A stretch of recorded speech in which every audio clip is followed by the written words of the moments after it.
শুভরাত্রি। এখন 10টা বাজে বন্ধুরা।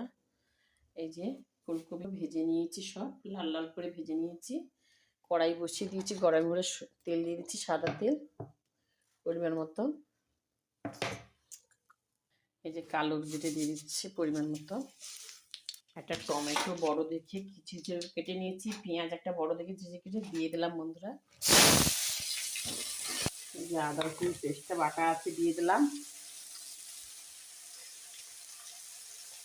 এইসব একসঙ্গে দিয়ে দিলাম, একটু নেড়ে দিলাম ভালো করে। এই লবণ দিয়ে দিচ্ছি, এই যে দিয়ে দিলাম, আর একটু দেবো, এখন অল্প করে দিলাম, একটু নেড়ে দিলাম। তারপরে কাঁচা লঙ্কা বাটাটা দিয়ে দিলাম, একটু নেড়ে দিলাম ভালো করে। 1 চামচ হলুদ দিয়ে দিলাম, এই ধনে গুঁড়ো দিয়ে দিলাম পরিমাণ মতো। ফুলকপিগুলো ঢেলে দেবো, ঢেলে দিয়েছি,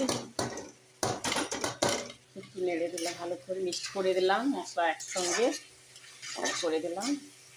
এই যে পোস্ত বাটাটা দিয়ে দিলাম লাস্টে, একটু ভালো করে নেড়ে দিচ্ছি, বেশিক্ষণ নাড়বো না, তাহলে পোস্ত একটা গ্যাস চলে যাবে। কেমন আছো বন্ধুরা সবাই? ভালো থাকো, সুস্থ থেকো। এখন প্রায় 11টা বাজতে যাচ্ছে, এখনো রান্নাই শেষ হয়নি, আজকে দেরি করে বসিয়েছি।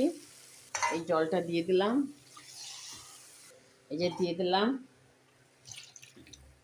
শিলধর জলটা দিয়ে দিলাম, সুন্দর করে নেড়ে দিলাম। আর জল দেবো না, এটাই আস্তে আস্তে করে সিদ্ধ হবে। হালকা রান্না করেছি, বেশি রিচ করিনি। আর 1 চামচ দিয়ে দিলাম, আর একটু দিয়ে দিলাম লবণ, সুন্দর করে নেড়ে দিলাম। লাস্টে গরম মশলা দিয়ে নামিয়ে নেব।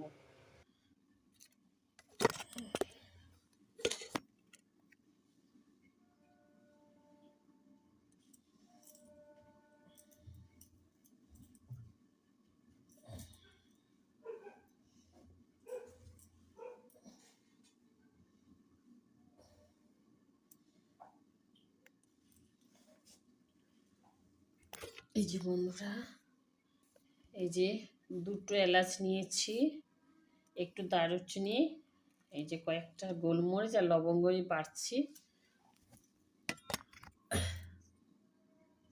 এই যে জল দিয়ে বেটে নিচ্ছি, লাস্টে দেবো।